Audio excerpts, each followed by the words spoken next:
Queridos irmãos, a graça e a paz do nosso Senhor Jesus Cristo, amém? Estamos aqui nesta noite de quinta-feira, louvado e exaltado seja o nome do Senhor, porque nesse instante estamos dando início à escola bíblica desta semana, desta quinta-feira, para a glória do nosso Deus, ainda com o tema falando sobre escatologia.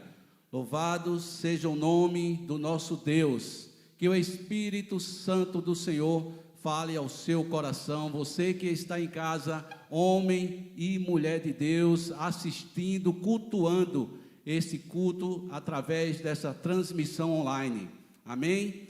Vamos fazer uma leitura da palavra de Deus, por gentileza, abra sua a Bíblia no livro dos Salmos, o Salmo de número 46, que diz assim a palavra de Deus, Salmo de número 46, Deus é o nosso refúgio e fortaleza, socorro bem presente nas tribulações, portanto não temeremos, ainda que a terra se transtorne e nos montes se abalem no seio dos mares, ainda que as águas tumultuem e espumejem, e na sua fúria os montes se estremeçam.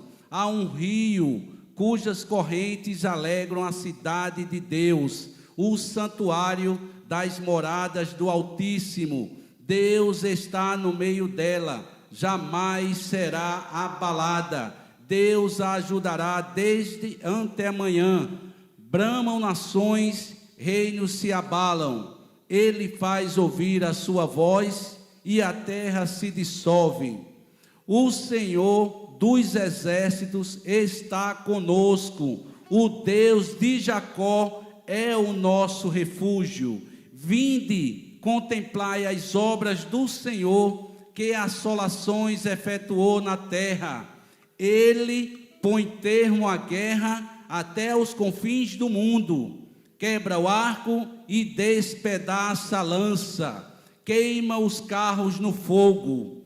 Aquietai-vos e sabeis que o Senhor é Deus. Sou exaltado entre as nações, sou exaltado na terra. O Senhor dos exércitos está conosco. O Deus de Jacó é o nosso refúgio. Esse é o nosso Deus, o Deus que é poderoso, o Deus que tem um controle das nossas vidas, da minha e da sua vida, nas palmas da mão dele. O Deus que criou todas as coisas, o Deus que governa todas as coisas. Ele é o nosso refúgio, ele é assim a nossa fortaleza. Nós confiamos no nosso Senhor e no nosso Salvador Jesus Cristo. Não fazemos menção na força do nosso braço, não confiamos em homem, confiamos nesse Deus, o Deus Todo-Poderoso. Amém, queridos? Nós vamos orar neste momento e nesta oração nós vamos colocar a vida de 3 irmãos nossos que está na Unimed, que é a nossa querida diaconisa Linda, também a nossa querida irmã Querida, esse é o nome dela, Querida, e também o nosso irmão Marcos Lisboa, que está em Campina Grande, né? Todos acometidos pelo Covid-19, e nós vamos orar. Temos outros irmãos, mas graças a Deus estão melhores, para a glória do nosso Deus. Oremos neste momento. Querido Deus e eterno Pai, obrigado, Senhor, obrigado por esse grande e excelente privilégio, Senhor, de estarmos nesta noite, Senhor, com essa oportunidade de falar do Teu amor, de falar da Tua graça, da Tua bondade, da Tua misericórdia, Senhor, falar da Tua palavra. Oh Deus, este momento é o estudo da Tua santa, gloriosa e eterna palavra, essa palavra, Senhor, que cura, que sara, que salva, que liberta e que restaura, Senhor. Nós sabemos que ela salva e ela cura, Senhor. Por isso, queremos neste momento colocar diante do Senhor a vida, Senhor Deus, da diaconisa Linda, Senhor, da nossa irmã também querida, Pai, ó Deus, e nosso irmão Marcos Lisboa, Senhor. Ó Deus, que o Senhor possa, Deus, visitá-lo eles, ó Deus, ali na UTI, Senhor, teu Espírito Santo toque na enfermidade, Senhor Deus, curando, sarando, Senhor, para a tua glória, que eles possam, Senhor Deus, testemunhar, ó Deus, do teu amor, da tua cura sobre a vida deles, Pai. Faz isso, Pai, para a glória e louvor do teu nome, Pai. Toma a direção, Senhor, deste culto, deste trabalho, dos louvores que serão entoados a Ti nesta noite, Senhor. A Tua palavra que será ministrada, seja com Teu filho, com Teu servo que está, ó Deus, com a oportunidade, o diácono Raimundo, que irá ministrar a aula desta noite, Pai. Obrigado por tudo, Senhor. É assim que nós Te oramos e Te agradecemos, no nome de Jesus Cristo. Amém e amém. Vamos adorar o Senhor. A graça e a paz a todos. E vamos adorar o Senhor em nome de Jesus.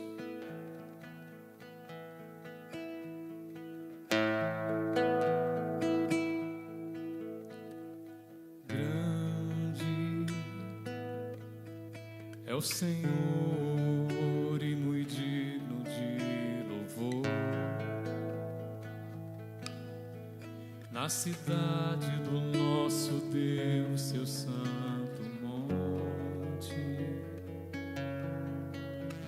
alegria de toda a terra.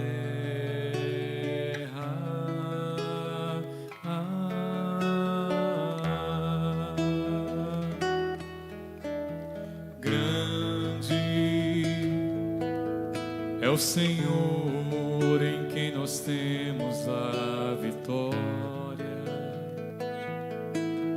e que nos ajuda contra o inimigo. Por isso diante dele nos prostramos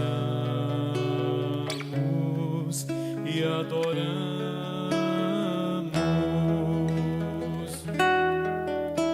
Queremos o teu nome engrandecer e agradecer-te por tua obra em nossas vidas. Confiamos em teu infinito amor, pois só tu és o Deus eterno sobre toda a terra e céu.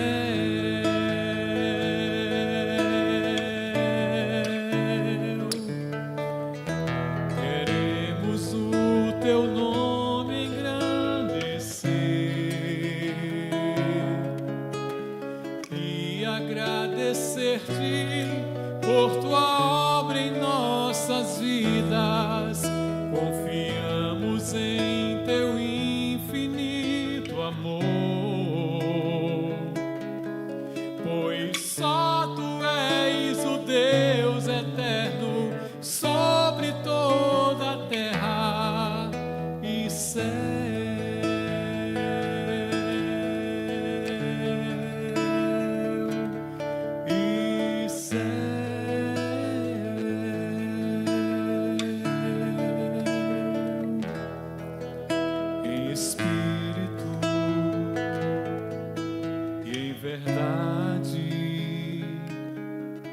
Te adoramos, te adoramos em espírito e em verdade. Te adoramos, te adoramos, Rei dos reis e Senhor. Entregamos nosso viver, Rei dos reis e Senhor. Te entregamos nosso viver para te adorar, ó Rei dos reis. Eu nasci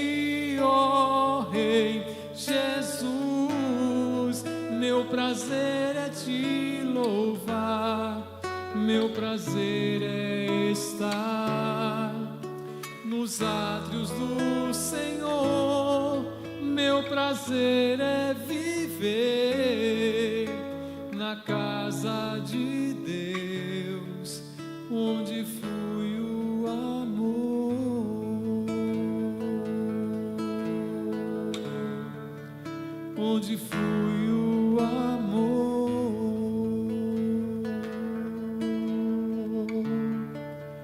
onde flui o amor.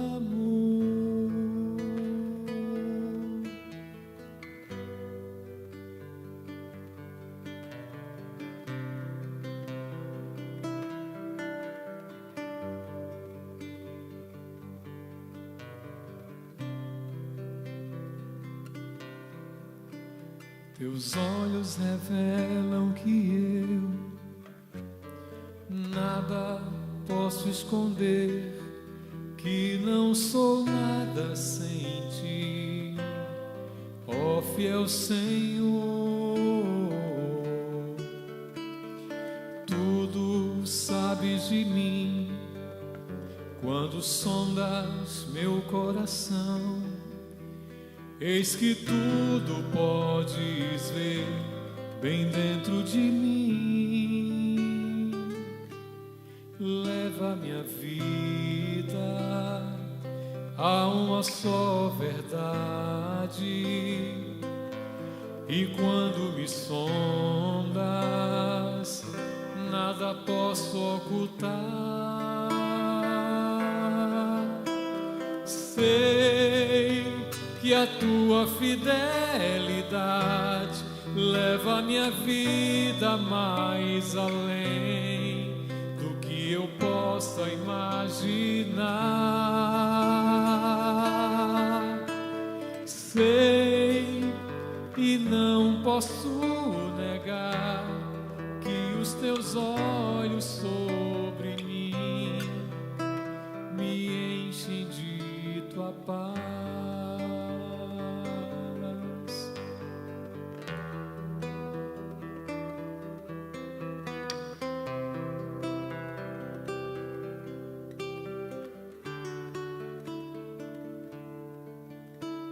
Teus olhos revelam que eu nada posso esconder, que não sou nada sem ti, ó fiel Senhor. Tudo sabes de mim quando sondas meu coração. Eis que tudo podes ver bem dentro de mim. Leva minha vida a uma só verdade, pois quando me sondas, nada posso ocultar. Sei que a tua fidelidade leva a minha vida mais além do que eu possa imaginar.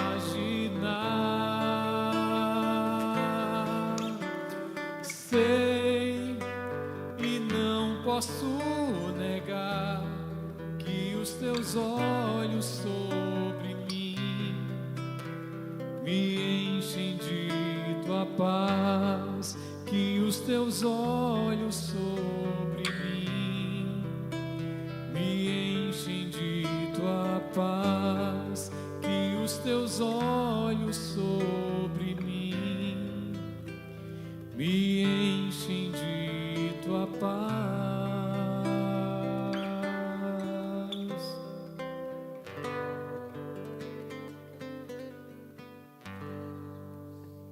Glória a Deus, maravilha é louvar e adorar o nosso Deus. Queridos, chegou um momento, mais um momento importante da liturgia desse culto, que é o momento do ofertório. É o momento que você tem a oportunidade de ofertar, de dizimar a casa do Senhor. Eu peço a você que está em casa, você um homem e mulher de Deus, que faça isto nesta noite com muita alegria, com muita gratidão ao Senhor, tá bom? Honre ao Senhor com os teus bens e com as primícias de toda a tua renda, e com certeza se encherão fartamente os teus celeiros e transbordarão de vinho os teus lagares, tá bom, querido? Então, tá aí na tela da sua TV, tem algumas opções aí para você fazer a sua oferta, o seu dízimo nesta noite. Nós temos aí a chave do Pix, tá bom? Que é o CNPJ da igreja, a chave do Pix. Temos também aí a conta da Caixa Econômica Federal, da Unicred, do Bradesco e também do Santander. Você pode fazer um DOC ou um ATED, tá bom? Fazer uma transferência bancária. E também pode usar aí o QR Code, tá bom? Colocar a câmera do seu celular e usar o QR Code. Então faz isso nessa noite, honra o teu Deus, faz isso com alegria, com gratidão no coração por tudo que Deus tem feito na sua vida, tá bom? Não quero falar aqui os compromissos da igreja, que você que é membro dessa igreja, você já sabe muito bem dos nossos compromissos, tá bom? Então faz aí, tá bom? Enquanto o nosso irmão aqui vai louvar, adorar a Deus, você faz aí essa transferência, honra ao teu Deus com o teu dízimo e com a tua oferta nesta noite, amém?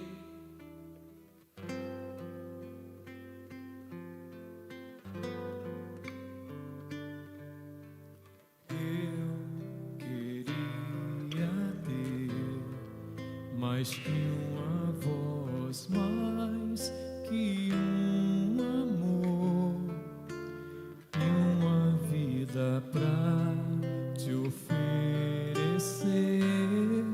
pois tu és muito mais que eu possa ter em meu ser.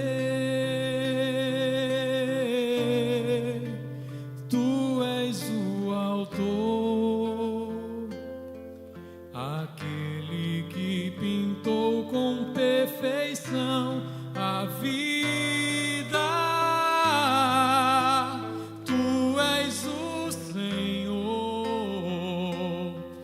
aquele que me amou e és o meu Deus, meu Senhor.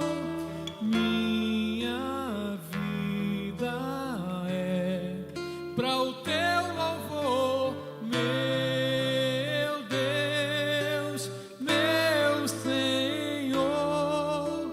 Minha vida é para o teu louvor.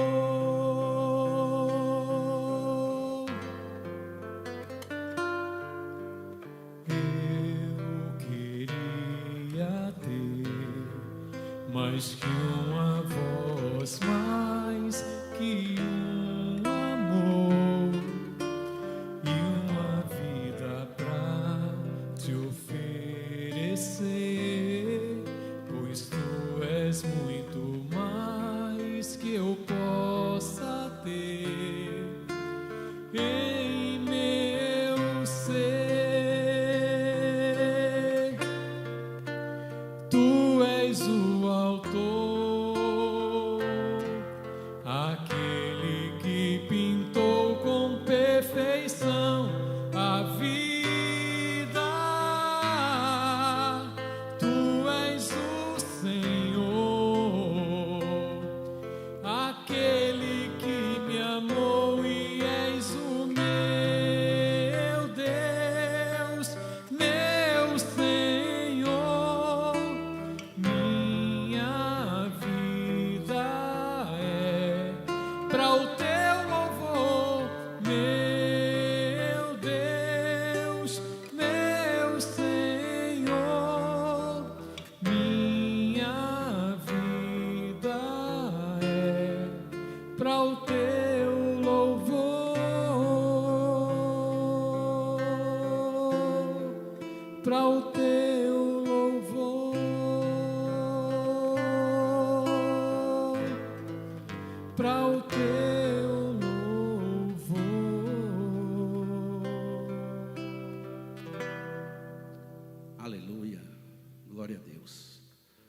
Deixa eu convidar aqui o diácono Raimundo. Nós vamos ouvir nesse instante a palavra de Deus, o estudo da palavra de Deus. Vamos orar. Querido Deus e eterno Pai, muito obrigado, Senhor.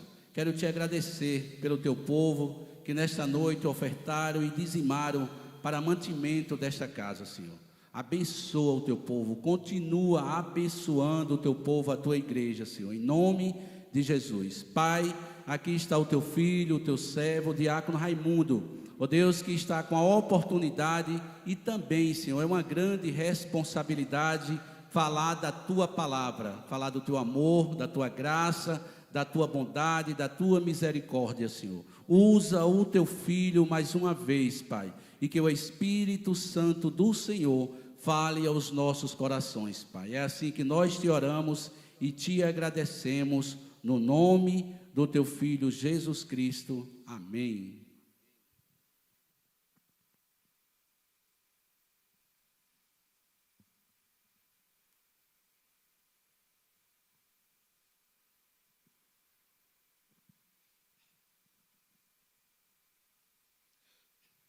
Graça e paz, amados irmãos, sejam todos muito bem-vindos a mais essa lição da Escola Bíblica da nossa denominação, Igreja Batista em Miramar. Nós estamos estudando nesse bimestre o assunto escatologia.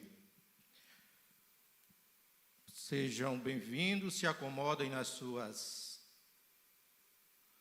poltronas, nos seus assentos, peguem as suas Bíblias, blocos de anotação, porque nós iremos fazer uma viagem pelas Escrituras Sagradas.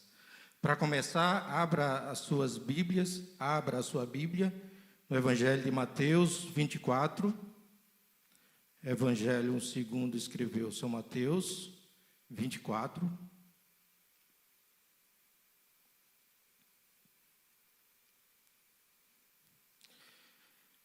A partir do versículo 4, do 4 ao 14. Diz a palavra do Senhor. Respondeu-lhe Jesus: acautelai-vos que ninguém vos engane, pois muitos virão em meu nome, dizendo: eu sou o Cristo, e enganarão a muitos. Ouvireis de guerras e rumores de guerras, mas cuidado para não vos alarmardes.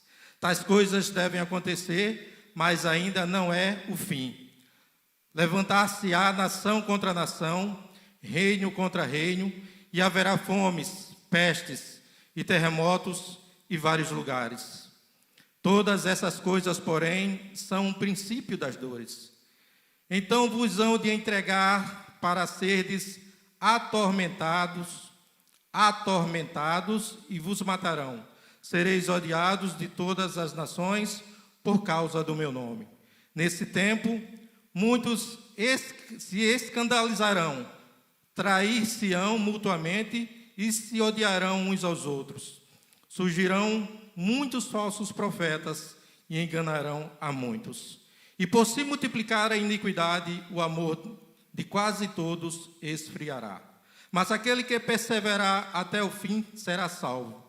E este evangelho do reino será pregado em todo o mundo, em testemunho a todas as nações. Então virá o fim.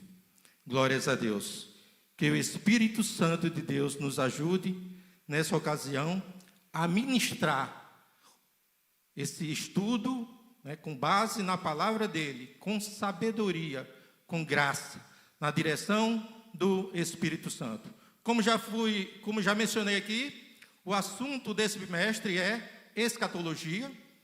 Pastor Ildemar, na primeira aula, ele fez uma introdução ao assunto. Na segunda aula, a missionária Janaína, ela apresentou um panorama geral acerca das principais escolas escatológicas. Na terceira aula, a missionária Vanusa, ela apresentou um estudo sobre a escola pré-milenista clássica. Na quarta aula e última aula, na aula passada, o pastor Edson trouxe um estudo sobre o pré-milenismo dispensacionalista. Hoje, o tema dessa aula será o pós-milenismo. E na próxima aula, nós trilharemos pela doutrina, pelos ensinamentos da escola amilenista. Vamos para o primeiro slide, o anterior, por favor.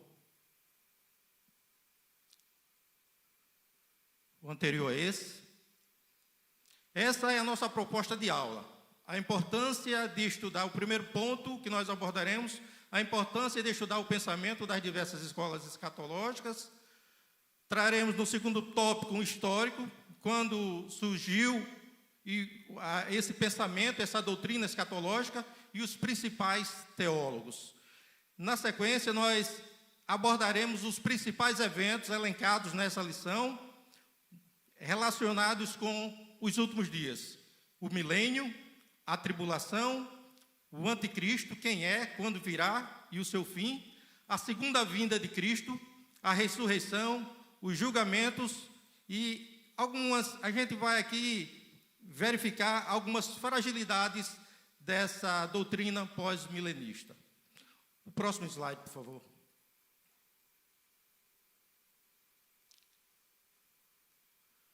Antes desse assunto, desse tópico, desse slide, é necessário a gente trazer aqui. Pode voltar a câmera para mim, por favor.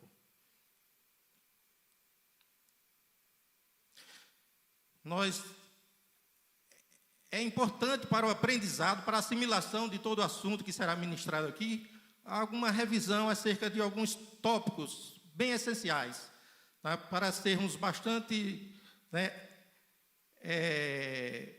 para que nós possamos aprender melhor tudo aquilo que já começou a ser ministrado e que será ministrado até o final deste assunto. Revisando o conceito de escatologia, eu sei que vocês já se depararam, os professores que me precederam, melhor dizendo, já trouxe aqui, mas nunca é demais, relembrar, porque a repetição é um método de aprendizado bastante eficaz. Então, o conceito de escatologia. Escatologia vem da língua grega, escatos, que quer dizer últimos, e logia, que geralmente é traduzido por estudo, saber. Ou seja, a junção desses dois termos gregos, escatos e logia, originou a palavra na língua portuguesa, escatologia, que nada mais é do que o estudo acerca dos últimos acontecimentos. É a doutrina bíblica que define os eventos finais da história da humanidade. E esse assunto de escatologia, ele se divide em dois: geral ou coletiva, onde se insere o tema dessa aula, pós-milenismo, e a escatologia individual, que estuda o fim da vida do homem, a morte física, a imortalidade da alma, o estado dos mortos, entre outros. Mas qual a importância do estudo da escatologia? O próximo slide, por favor. A escatologia... O anterior, por favor. O anterior a esse.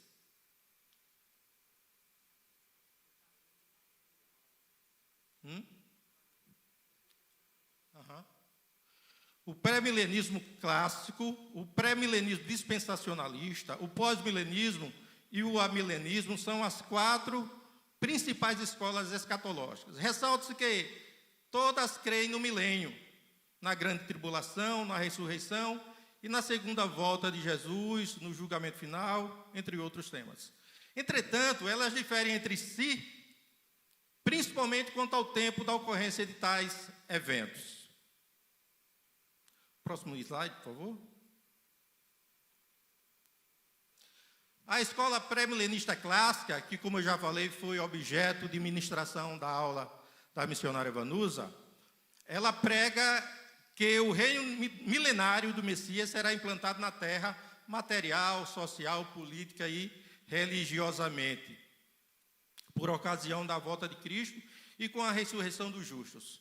O reino milenário terminará com a ressurreição e a condenação final dos ímpios. A escola pré-milenista dispensacionalista, por sua vez, ensina o arrebatamento secreto da igreja, a volta de Cristo em 2 tempos, 2 distintos povos de Deus, igreja e Israel, 2 reinos, 2 ou mais ressurreições, mais de um juízo, e a tribulação, a grande tribulação, só o povo de Israel que passará por ela, segundo o pensamento, a teologia pré-milenista, dispensacionalista, que foi tema ministrado pelo pastor Edson na aula passada. A pós-milenista, a escola pós-milenista, nós não iremos apresentar nenhum resumo, porque é o objeto desta aula. Já a escola amilenista, que é o tema da próxima aula, sustenta que o milênio está em curso. Começou com a ressurreição e a exaltação de Cristo e criação da igreja, e terminará com a segunda volta do Cordeiro. Próximo slide, por favor.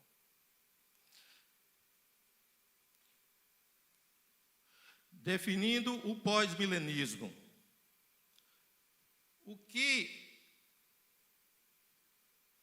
Qual é a perspectiva do pós-milenista, né? Por que é chamado de pós-milenar?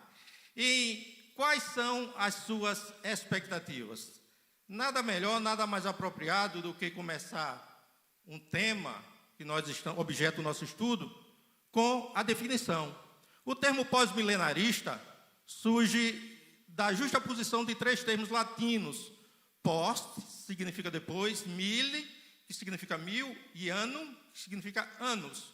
O prefixo post indica que Jesus voltará depois do milênio, ou seja, depois das condições milenares prevalentes sobre a Terra. E qual é a perspectiva pós-milenarista? Por que é chamado de pós-milenar e quais são as suas expectativas? O pós-milenismo é a crença que Cristo retornará fisicamente à Terra, somente após um milênio não literal ser completado. A volta de Cristo ocorrerá depois de uma longa era de progresso do Evangelho e de justiça mundial. À medida que o Evangelho ganhar maior influência, o mundo assistirá a uma longa era de estabilidade social, desenvolvimento econômico e paz internacional. O reino de Cristo sobre a terra, desde o céu, cresce durante o milênio, que é um período não literal de 1000 anos, embora um tempo muito longo. Então, a estrutura básica, o pós-milenismo, como a gente viu, é muito... Pode voltar aqui, por favor? O pós-milenismo, ele é otimista sobre o fim dos tempos. O pós-milenismo, ele coloca a igreja no papel de transformar todas as estruturas sociais antes da segunda vinda e lutar para trazer uma era dourada de paz e prosperidade com grandes avanços na educação, artes, ciência e medicina, fundamentado nos seguintes passos. São 3 passos que eles elaboraram. Eles entendem, primeiro, como sistemas de proclamação do Evangelho, amilenistas e pré-milenistas não esperam uma influência majoritária para o Evangelho aqui na Terra. Já os pós-milenistas acreditam que o Evangelho vai obter a vitória do programa histórico em que vivemos agora. O segundo passo que eles acreditam, segundo passo, como sistemas de compreensão histórica, amilenista e pré-milenista esperam que a história decline em um caos e a agitação irresistível. Já os pós-milenistas acreditam que a história está se movendo em direção a um tempo de grande retidão e prosperidade sob o Evangelho. O terceiro passo, como sistema de discipulado evangelístico, os pós-milenistas treinam os cristãos para grande sucesso cultural, social e político do mundo. A estrutura básica da esperança pós-milenar é a seguinte. Pode voltar o slide. Primeiro, Cristo veio ao mundo no primeiro século e estabeleceu o seu reino, o reino messiânico profetizado no Antigo Testamento. Estamos nesse reino agora, o milênio, segundo a doutrina pós-milenista. Segundo, Jesus confrontou e derrotou Satanás enquanto estava na terra, através de seu ministério, morte, sepultamento, ressurreição e ascensão, subida aos céus. Satanás, então, ele é obrigado a não enganar mais as nações, para que estejam abertas ao poder do Evangelho, conforme pode ser conferido lá na passagem de Mateus 12, 28 ao 29, e Apocalipse 20, versículo 3. Em terceiro lugar, Jesus deu as ordens de marcha para o seu reino na grande comissão. Esta comissão é grande porque ela é estabelecida em sua concessão de toda a autoridade. Então, ele comanda a fazer discípulos de todas as nações. Ele comissiona a sua igreja para que vá e faça discípulos de todas as nações. Então, sua diretiva para nós ensinar as nações é tudo o que eu vos mandei. É para ensinar aos discípulos. Fazer discípulos é ensinar a eles fazerem tudo o que eu vos mandei. E a sua promessa é de que ele estaria com os discípulos até a consumação dos séculos. Em quarto lugar, Jesus prometeu abençoar seu reino com crescimento, comparando-o com uma semente de mostarda e comparando-o com o fermento que fermenta todo o alqueire. Em Mateus 13, 31, a gente pode observar, 13 do 31 ao 33, pode observar essa diretriz desse ensinamento pós-milenista. Em quinto lugar, estamos aqui abordando a estrutura básica da esperança pós-milenar. Em quinto lugar, o mundo acabará por se converter, tornando-se um mundo cristianizado. Isso não significa dizer que o mundo todo seja convertido ao Evangelho, mas que ele sofrerá uma influência da lei de Deus que afetará o caráter, a forma de viver das pessoas do mundo. Então, no auge do desenvolvimento do reino de Cristo, a esmagadora maioria dos homens nascerá novamente da graça de Deus e os levará a um reino pacífico e mundial. E em sexto lugar,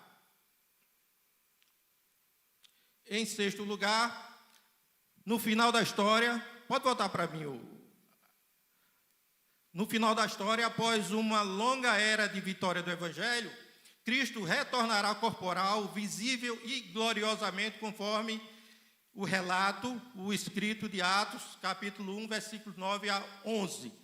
Ele ressuscitará os mortos em uma ressurreição geral, como está escrito no Evangelho de João, capítulo 5, versículo 29, e em Atos 24, versículo 15. E conduzirá o julgamento final, como está escrito em Atos, capítulo 17, versículo 31, e Romanos 2, versículos 5 e 6. Ele então terminará a história do mundo e estabelecerá a ordem consumada, resultando em uma criação física, como o apóstolo Pedro escreveu na sua segunda carta, 2 Pedro 3, versículos 10 e 13. Porque os pós-milenistas acreditam no progresso histórico em larga escala. Veremos onde está fundamentado a sua doutrina, os seus ensinamentos escatológicos. Eles fundamentam a sua doutrina, os seus ensinos, desde o Éden. Eles ensinam que Deus comissionou o primeiro casal a dominar a criação e administrá-la na direção do Espírito Santo. E o primeiro casal, ele foi portador da imagem de Deus. Deus conferiu ao primeiro casal e à humanidade em geral a sua imagem. Mesmo que a queda tenha afetado essa imagem, os pós-milenistas acreditam que com a pregação e a disseminação do Evangelho, a tendência é o ser humano ir recuperando, se convertendo, e recuperando essa imagem perdida com a queda, e, consequentemente, a autoridade que ele deu quando ele os comissionou para dominar sobre toda a criação. Eles também fundamentam a sua doutrina escatológica também lá na aliança abraâmica, no capítulo 12 de Gênesis, quando Deus chamou Abraão e fez uma série de promessas, e prometeu a Abraão que nele seriam benditas todas as famílias da terra, entre outras promessas contidas ali no capítulo 12. Então, trilhando no Antigo Testamento ainda, nos Salmos messiânicos, ele no Salmo 2, já a partir do Salmo 2, é o primeiro Salmo messiânico, fala que as nações se enraivecendo contra o Senhor e contra o seu ungido. E contra o seu ungido no versos 1 ao 3. Pedro interpreta isso como tendo ocorrido na crucificação. Lá em Atos 4, 25 a 27, Pedro traz essa interpretação segundo os pós-milenistas. Todavia, Deus instalou esse ungido como o meu rei. O Messias mesmo diz: proclamarei o decreto, o Senhor me disse, tu és meu filho, eu hoje te gerei. Salmos 2, verso 7. Paulo interpreta isso como tendo acontecido na ressurreição de Cristo, conforme está escrito em Atos 13, capítulo 13, verso 33 e Romanos 1 ao 4.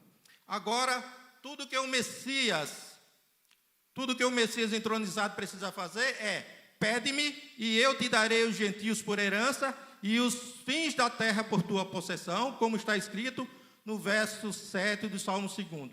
De acordo com essa passagem, Cristo ordena aos seus discípulos: ide e fazei discípulos de todas as nações. Ou seja, a doutrina pós-milenista, ele se conecta com o Salmo, com essa passagem do Salmo, o verso 7, que Deus concede toda a autoridade a Cristo e, fazendo uso dessa autoridade, Cristo comissiona os discípulos a ir fazer discípulos de todas as nações. Continuando ainda construindo a sua teologia, a teologia pós-milenista, com base nos profetas e o governo universal do Reino de Deus, a visão do Novo Testamento que ele já começou. Tanto Isaías, no capítulo 2, versículo 2 ao 4, vamos lá para Isaías, capítulo 2, Isaías 2, versículo 2 ao 4, está escrito, glória a Deus, Isaías, Deus nos ajude. Isaías 2, do 2 ao 4. Nos últimos dias se firmará o monte do templo do Senhor, no cume dos montes, e se engrandecerá por cima dos outeiros. Concorrerão a ele todas as nações.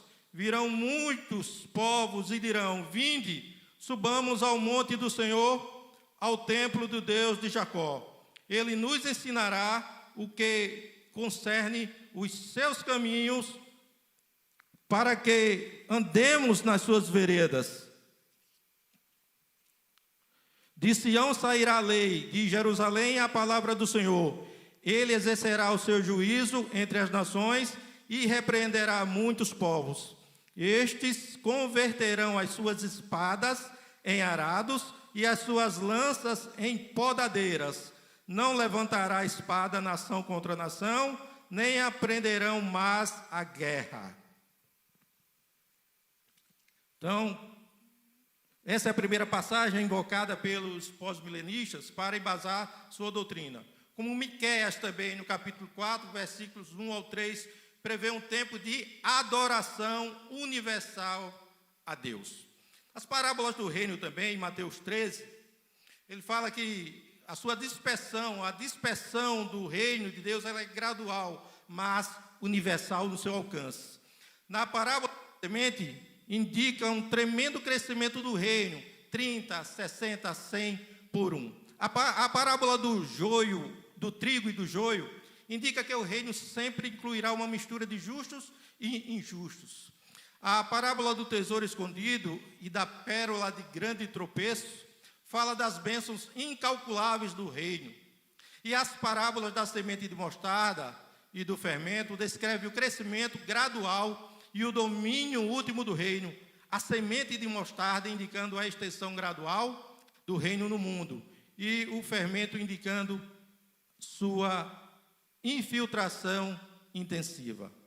Na sequência, ele também invoca, lança mão de uma das principais passagens do Novo Testamento, Mateus 28, a grande comissão, Mateus 28,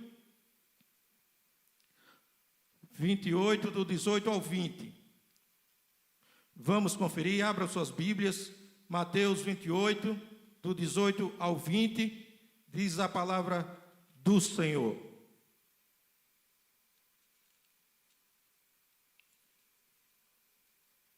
Obrigado.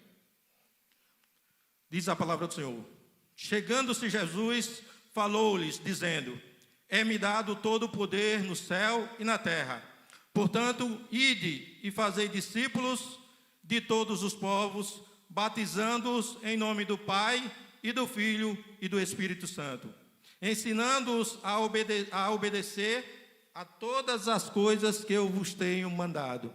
E certamente eu estou convosco todos os dias até a consumação dos séculos. Então, a grande comissão é uma clara referência a Daniel, segundo os pós-milenistas, onde, após o Filho do Homem ascender, subir ao ancião de dias, foi-lhe dado o domínio e a honra e o reino para que todos os povos, nações e línguas o servissem.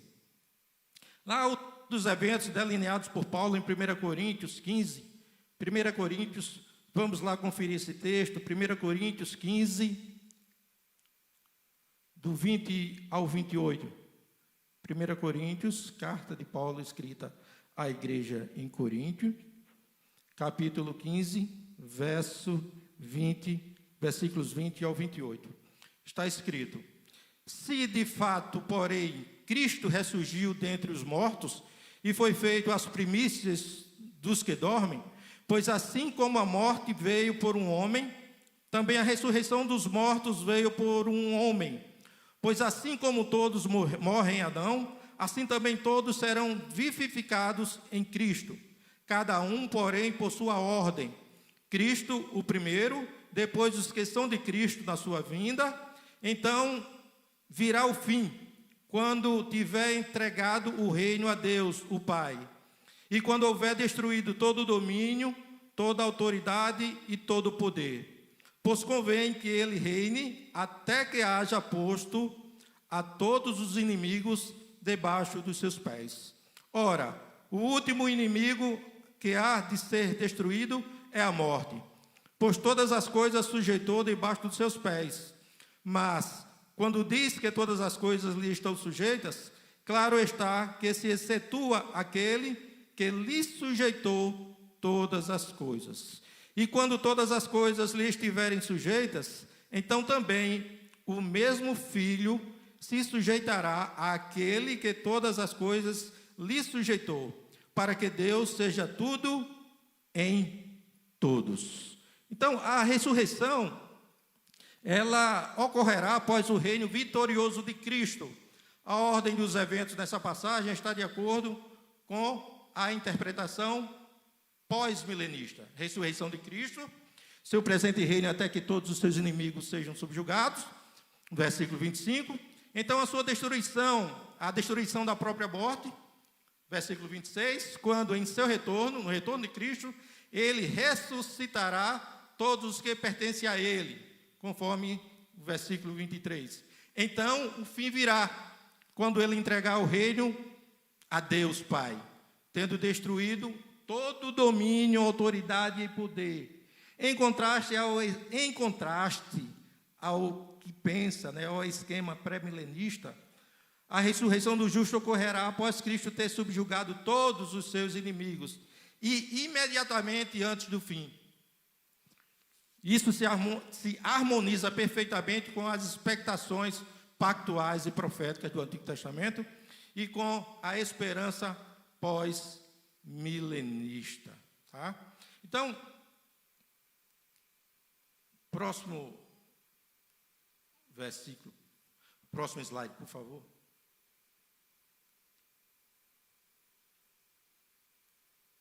A gente pode observar aqui nesse gráfico um resumo da teologia pós-milenista. Segundo o entendimento dessa escola, nós já estamos no milênio, porém não naquela fase áurea do milênio.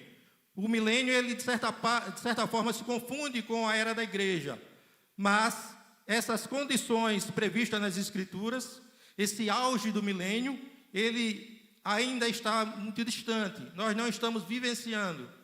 Então, ao final desse milênio, ocorrerá ainda um pequeno momento de tribulação, um período de tribulação, com a expressão final do anticristo, que a gente vai ver que eles entendem que não é uma pessoa, mas é um espírito que opera na criação por meio de poderes, por meio de entidades. Então, no final do milênio, ocorre a volta de Cristo, a ressurreição dos crentes e a ressurreição dos incrédulos para o julgamento. Então, será estabelecido o estado eterno. Próximo slide, por favor. Então, quando foi que surgiu essa escola, esse pensamento, essa doutrina pós-milenista? Na igreja antiga, não se percebe uma teologia sistematizada do pensamento pós-milenista. Apesar de que em Orígenes já expressar uma visão pós-milenista em seus escritos. O pós-milenismo ele vai surgir como uma doutrina sistematizada a partir do século XVI e XVII, com os reformadores. O pós-milenismo foi incipiente, ou seja, inicial, em João Calvino, e expresso com grande clareza por Martin Bucer e Teodoro de Beza. Os ensinamentos, o pensamento de Calvino, ele tem muito a ver com a doutrina pós-milenista, principalmente na função social que deveria exercer o ministério, a igreja, no meio social no qual está inserido. Isso aí é bastante forte na doutrina, nos ensinamentos de João Calvino. Já os puritanos, os teólogos puritanos antigos, Thomas Bergman, um pai do presbiteriano inglês, escreveu um comentário influente, a Revelation of the Revelation, uma revelação do Apocalipse, no qual ele apresenta o pós-milenismo em detalhe. Outros puritanos eram pós-milenistas, incluindo George Gillespie, e John Owen e Matthew Henry.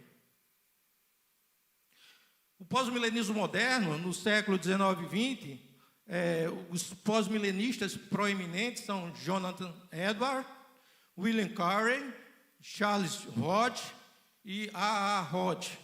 Então, há também um desenvolvimento recente chamado reconstrucionismo cristão, também conhecido como pós-milenismo teonômico ou neopuritanismo. Ele surgiu na década de 60 em diante. Isso aí surgiu principalmente nos norte-americanos. Os teonomistas reconstrucionistas, que são americanos em sua grande maioria, creem que os cristãos têm que estabelecer um governo cristão, uma espécie de teocracia, a começar dos Estados Unidos, que, segundo eles, teve no passado essas características. Eles querem resgatar o que foi perdido, porque pensam que os Estados Unidos têm um papel importante na vida religiosa do mundo. Então, nesse sentido, eles são chamados de reconstrucionistas. Para maiores informações, nós sugerimos a leitura do artigo de Heber Carlos de Campo, do Centro Presbiteriano de Graduação Andrew Jumper, da Mackenzie, intitulado A Posição Escatológica como Fator Determinante do Envolvimento Político e Social, publicado na revista fides reformada. Então, continuando, melhor dizendo, a nossa preleção, vamos agora... Aleluia, Jesus. Vamos para o primeiro evento, o que o pós-milenismo entende dos principais eventos escatológicos. E o primeiro é o milênio.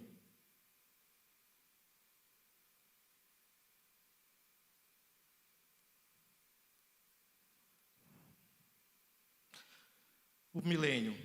Vamos começar com a definição. Nada melhor do que começar com a definição do que nós estamos estudando. Vamos. A natureza pós-milenista do milênio. O milênio está ocorrendo agora, segundo a doutrina pós-milenista. Os pós-milenistas creem que o reino de Deus veio à Terra durante o tempo no ministério de Jesus sobre a Terra, né? E lá, conforme está escrito em Mateus 12, versículo 28. O reino de Deus já está aqui, mas não cresceu ainda até a sua plenitude. É a questão do já e ainda não. O reino é semelhante a um grão de mostarda que um homem tomou e plantou no seu campo, transformando-se mais tarde numa grande árvore.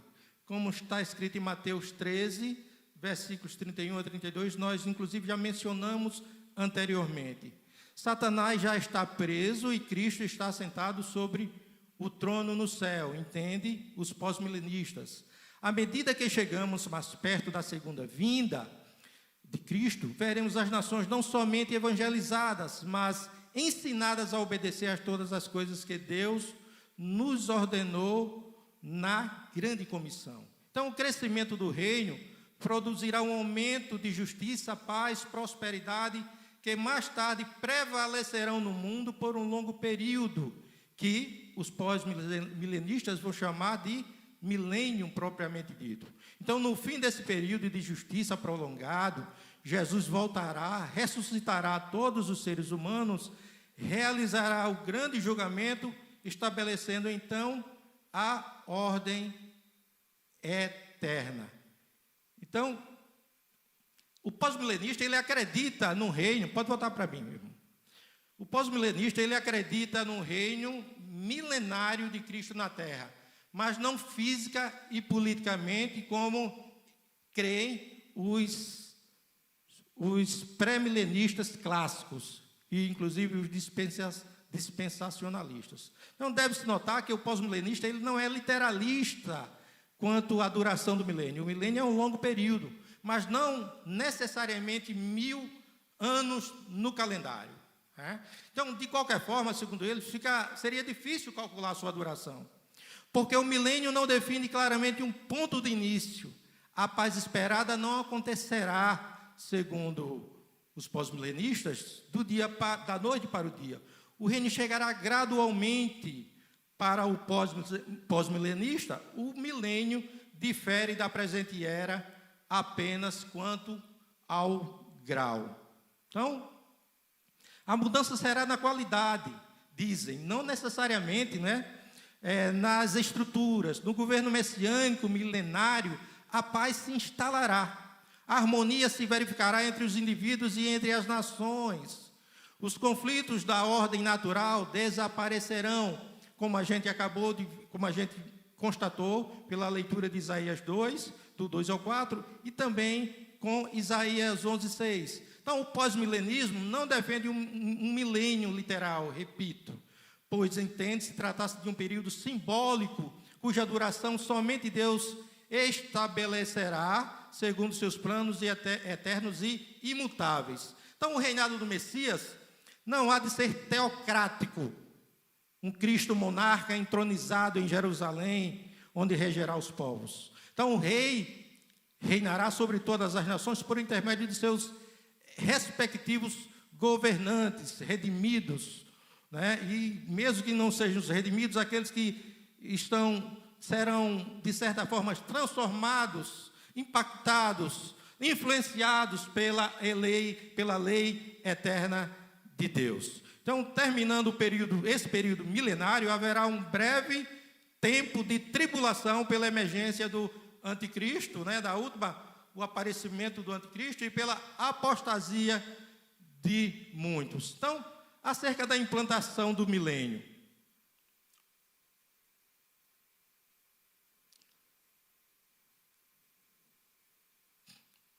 Acerca da implantação do milênio, pode ir para o...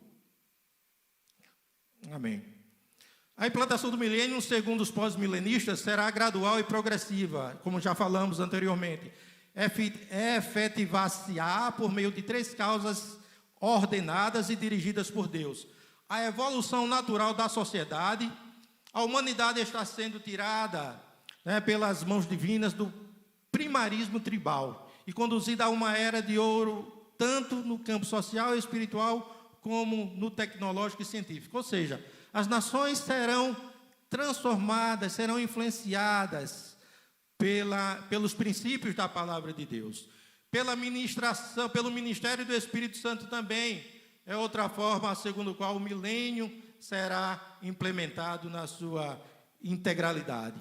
Então, o Espírito foi dado à igreja no seu nascimento por ocasião do evento pentecostal lá ocorrido em Atos.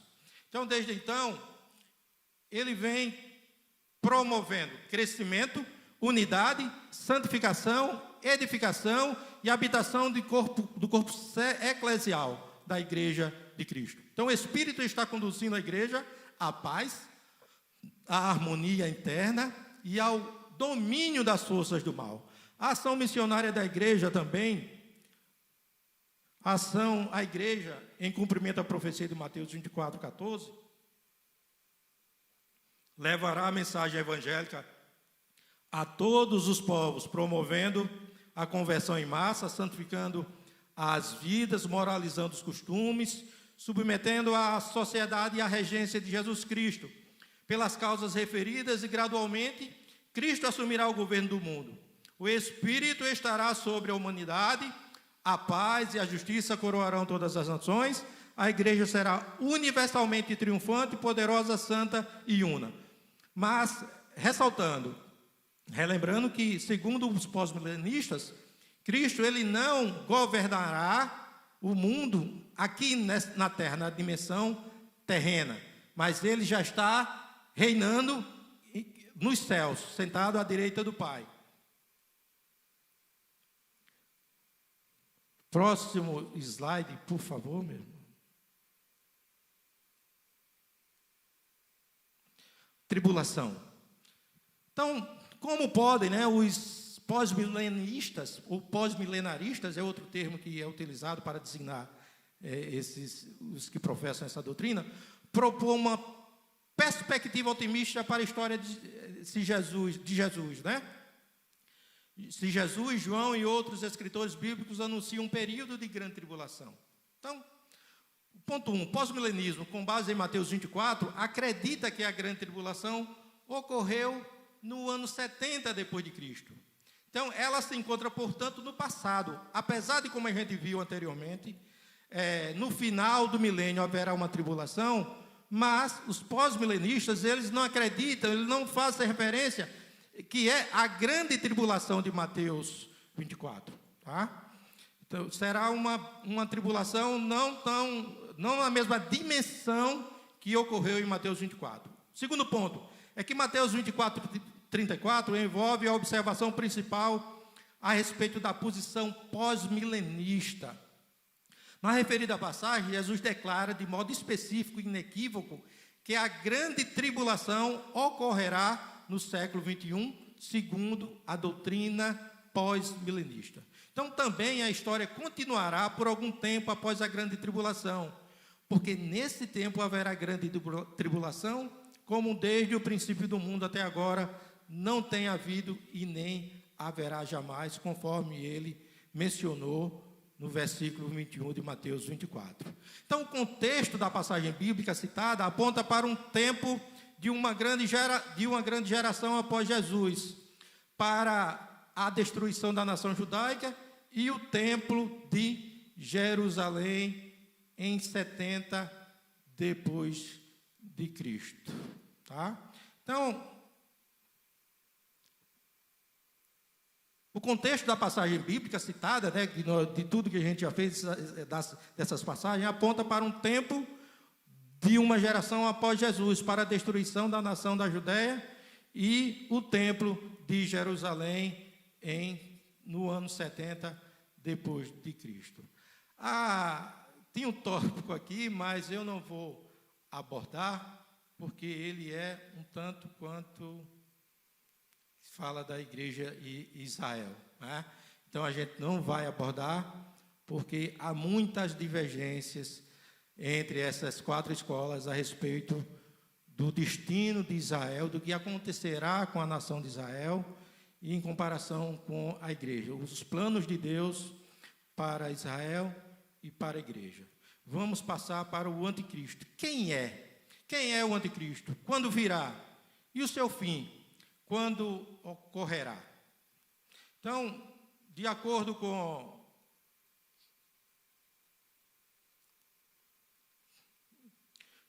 a doutrina pós-milenista, o anticristo não é uma pessoa, mas sim um espírito. Pode voltar para a minha imagem.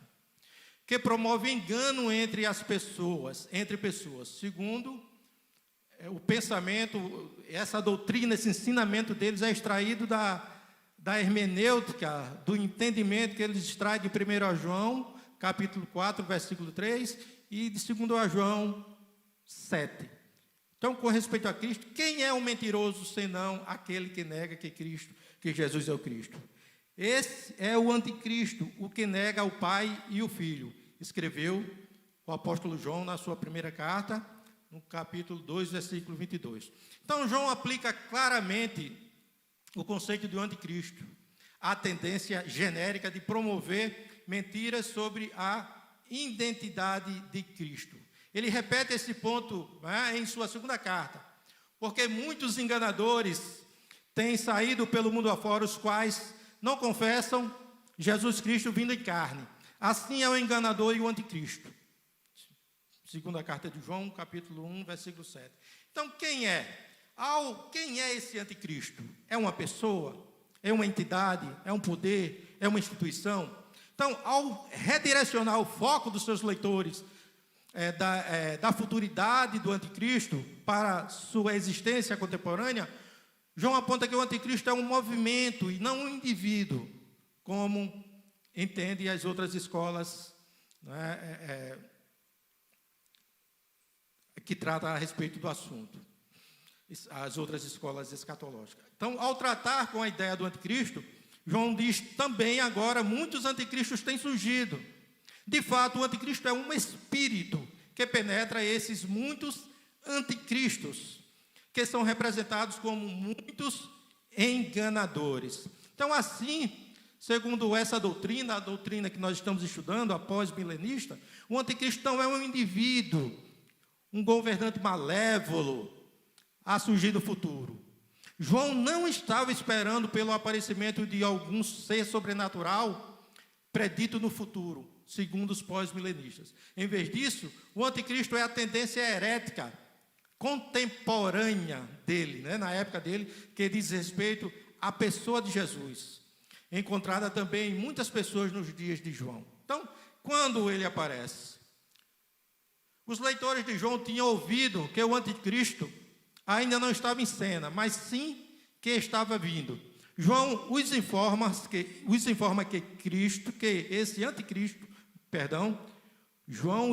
que esse anticristo presente já está no mundo, naquela ocasião em que ele escreveu. João observa: e como ouvistes que vem o anticristo, também agora muitos anticristos têm surgido. Então, a aparição desses anticristos não era um anunciado de uma vinda futura de um anticristo, pessoa, pois a presença deles era o sinal que a última hora já havia chegado. O também agora enfatiza a presença que eles temiam.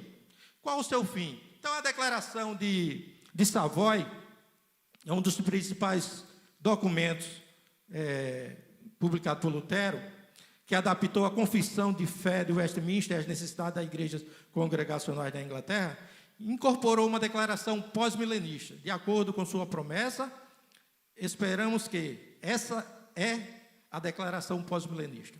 De acordo com a sua promessa, esperamos que, nos últimos dias, o anticristo sendo destruído, os judeus chamados, os adversários do reino de seu Filho amado despedaçados, e as igrejas de Cristo sendo aumentadas e edificadas por meio de uma comunicação livre e plena de luz e graça. Portanto, a destruição do anticristo há de preceder a segunda vinda de Cristo. Então, Charles Hodge entende que quando o apóstolo Paulo se refere ao anticristo como o homem do pecado e o filho da perdição, é perfeitamente consistente que no uso das escrituras entender que ele se refere a uma ordem de homens ou a uma instituição. Então, a obra, segundo ele, segundo os pós-milenistas, a obra atribuída ao anticristo em profecia se estende por um período muito longo para ser realizada por um homem. Por essas e outras, eles não observam, eles não entendem que o anticristo seja uma pessoa. Tá? Então, a segunda vinda de Cristo. De acordo com a teoria, a segunda vinda de Cristo, justamente. De acordo com a teologia pós-milenista, a volta de Jesus não é iminente, ou seja, ela não está prestes a ocorrer, ela não ocorrerá a qualquer momento. Ocorrerá no fim da história, após uma longa era de vitória do Evangelho. Cristo retornará corporal, visível e gloriosamente, como está escrito em Atos, capítulo 1, versículos 9 ao 11. A segunda vinda e o julgamento final ocorrem após o milênio ser completado. Então, o milênio, embora seja 1000 anos não literais ou um período muito longo, um longo período de tempo, é primeiramente completado. Jesus, então, retorna fisicamente à Terra. Fisicamente à Terra, entre aspas, porque, segundo os pós-milenistas, quando Jesus vier, ele não descerá à Terra, ele encontrará com sua igreja nas nuvens. Tá? Então, imediatamente após isso, acontece a ressurreição dos justos e ímpios. Imediatamente após esses acontecimentos, vem o juízo final. A ressurreição, o que entende, qual a doutrina pós-milenista em relação à ressurreição? Então, o pós-milenismo, o próximo slide, por favor.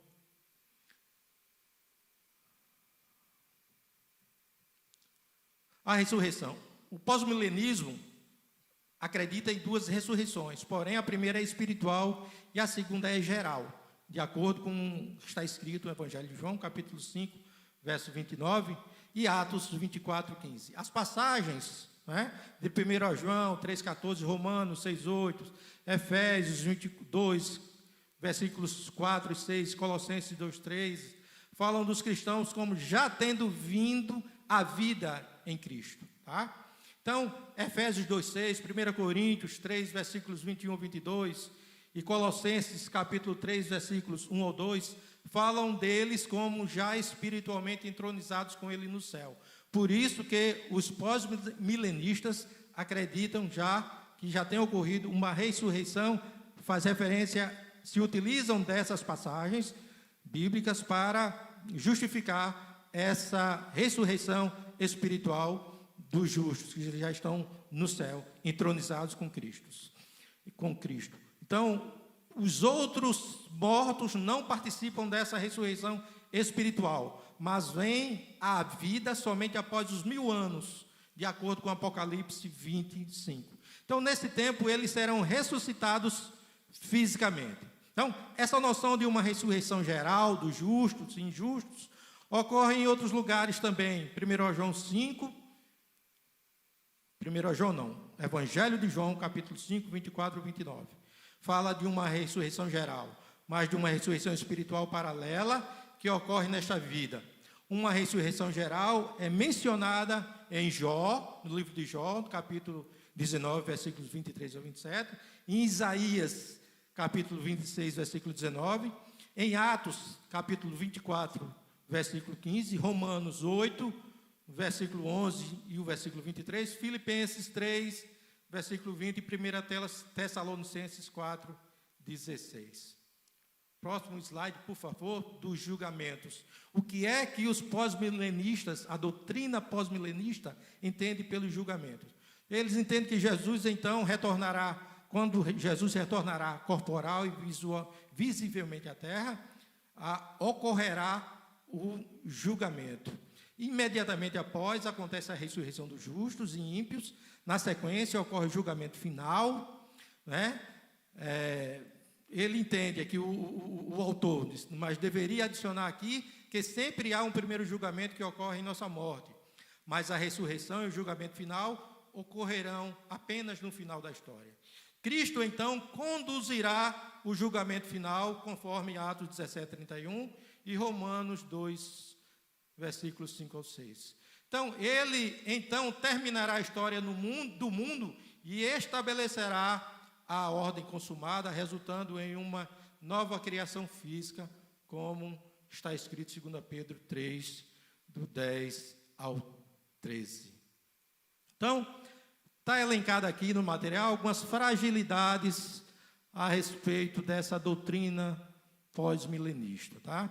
Então, a escatologia neotestamentária, ou seja, do Novo Testamento, nega completamente o milênio pós-milenista pelas seguintes razões. Isso aqui foi um apanhado de críticas que foram elaboradas por alguns teólogos em relação à doutrina, ao ensinamento que acabamos de ministrar. Então, primeiro, haverá decrescente e não crescente cristianização do mundo, de acordo com 2 Tessalonicenses, capítulo 2, nos versículos 3 ao 12, e 2 Timóteo 3, versículo 6. Textos que falam da emergência do homem da iniquidade com seu ministério de fato já operante e do sucessivo declínio moral da sociedade. Então, o declínio moral da sociedade é outra característica, é outra realidade, melhor dizendo, que é levantada para contrariar, para contradizer essa suposta evolução moral e espiritual da humanidade. Então, e por se multiplicar a iniquidade, o amor se esfriará de quase todos, como inclusive nós lemos no texto bíblico de Mateus 24, 12. A ciência, a evolução natural aumentará, mas a verdadeira fé esfriará. A ponto de Jesus dizer, quando o Filho do Homem vier, achará porventura fé na terra? Então, em lugar da paz preconizada pelo pós-milenismo, defendida pelo pós-milenismo, a igreja enfrentará inomináveis tribulações, razão pela qual o Pai abreviará a volta do Filho por amor dos escolhidos, como está escrito em Marcos, capítulo 3, versículo 19 ao 20. Então, a aproximação da parousia recrudescerá, ou seja, a segunda volta de Cristo, recrudescerá o cristianismo falso que já existe. Somente a misericórdia de Deus impedirá que os escolhidos sejam enganados. Então, perseguições e martírios ocorrerão. Jamais a justiça e a paz imaginadas pelos pós-milenistas, não é?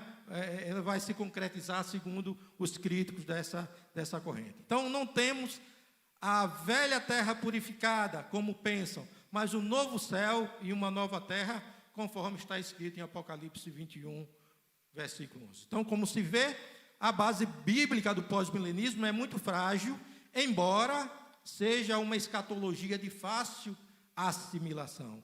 Amém, meus irmãos? Que Deus, em Cristo Jesus, continue nos abençoando e vos abençoando.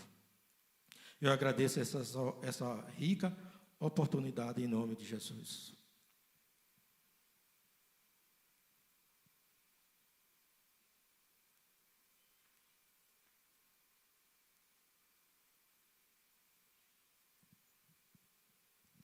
Queridos, nós queremos agradecer a sua presença virtualmente conosco e dizer o seguinte, olha, nós estamos apresentando essas escolas que têm pensamentos diferentes sobre os momentos dos vários eventos dos últimos tempos, para que você possa ter uma noção que existe essa aparente divergência. Mas todas as 4 escolas, que nós já estudamos 3, ainda tem uma 4ª, elas creem, né, que Jesus vai voltar, que haverá o arrebatamento da igreja, que haverá um momento de grande tribulação, que aparecerá o anticristo, e tantos outros eventos, né? Porém, a diferença básica entre essas escolas é o momento em que ocorrerá, ou em que ocorrerão esses eventos. Como nós podemos perceber aqui, no pós-milenismo, eles creem que nós já estamos no período chamado milênio. Eles creem, os pós-milenistas, que o milênio já está presente em nós, e depois do milênio é que ocorrerá a grande tribulação. É diferente. Eles creem também que o milênio não é um período literal de 1000 anos, mas é apenas um momento. E assim, outras coisas que diferem das outras escolas. Então, por favor, tenha um pouquinho de paciência, se isso é muito novo para você. Mas é importante que você saiba que mesmo dentro da igreja protestante, evangélica, há diferença de pensamentos sobre o período, o momento em que ocorrerão vários eventos. Mas graças a Deus, todas as 4 escolas, elas creem no acontecimento de todos os eventos. O arrebatamento, a volta de Jesus, a presença do anticristo e assim por diante. Então, fica tranquilo, porque depois nós teremos aulas específicas, separadamente, sobre cada um desses eventos, explicando como cada um se dará. Por exemplo, sobre o arrebatamento, como é que ele ocorrerá, a volta de Jesus, como ocorrerá, e assim por diante. Nós queremos chamar agora o nosso querido pastor aqui, pastor Assis, que abriu a escola, para que ele possa orar e impetrar a bênção apostólica. É um prazer muito grande estarmos ministrando a vocês nessa noite. Amém? Glória a Deus. Oremos nesse instante. Querido Deus e eterno Pai, muito obrigado, Senhor. Obrigado, primeiro, pela Tua presença, Senhor. Essa presença que nos fortalece, essa presença que nos alegra, essa presença que nos traz paz, Senhor. Essa paz do Teu Filho Jesus Cristo, a paz que excede todo o entendimento, Senhor. Muito obrigado, Senhor. Obrigado pelo estudo da Tua palavra. Obrigado porque o Teu Espírito Santo, ó Pai, falou aos nossos corações, falou aos corações da Tua igreja, dos Teus filhos que estão em casa, Senhor.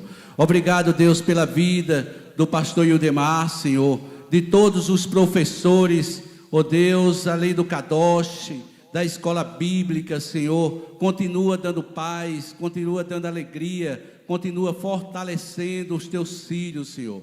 Ó Deus, eu quero também te pedir, Deus, pela vida do nosso sonoplasta, a vida de Robério, ó Deus, pela vida de todos os meninos ali da mídia, Senhor. Abençoa o Teu povo, Senhor. Nos leva em paz aos nossos lares, à nossa casa. Guarda a nossa família, os nossos filhos, nossas esposas, para a glória do Teu nome, Senhor. Quero também te pedir pelo anjo desta igreja, pela vida do nosso pastor presidente, o pastor Jean Kleber, ó Deus, a sua esposa, a missionária Rosiane, suas filhas Késia e Samara, Senhor. Nós queremos nos colocar diante do Senhor, colocar nas Tuas mãos, porque nas Tuas mãos nós estamos protegidos, nós estamos guardados, Senhor. Muito obrigado por tudo, Pai, em nome de Jesus. Que a graça do nosso Senhor e Salvador Jesus Cristo, o amor de Deus, o nosso eterno Pai, e a comunhão do Espírito Santo de Deus esteja sobre todos nós e todo o povo de Deus espalhado pela face da terra, hoje e sempre. Amém e amém. Deus abençoe.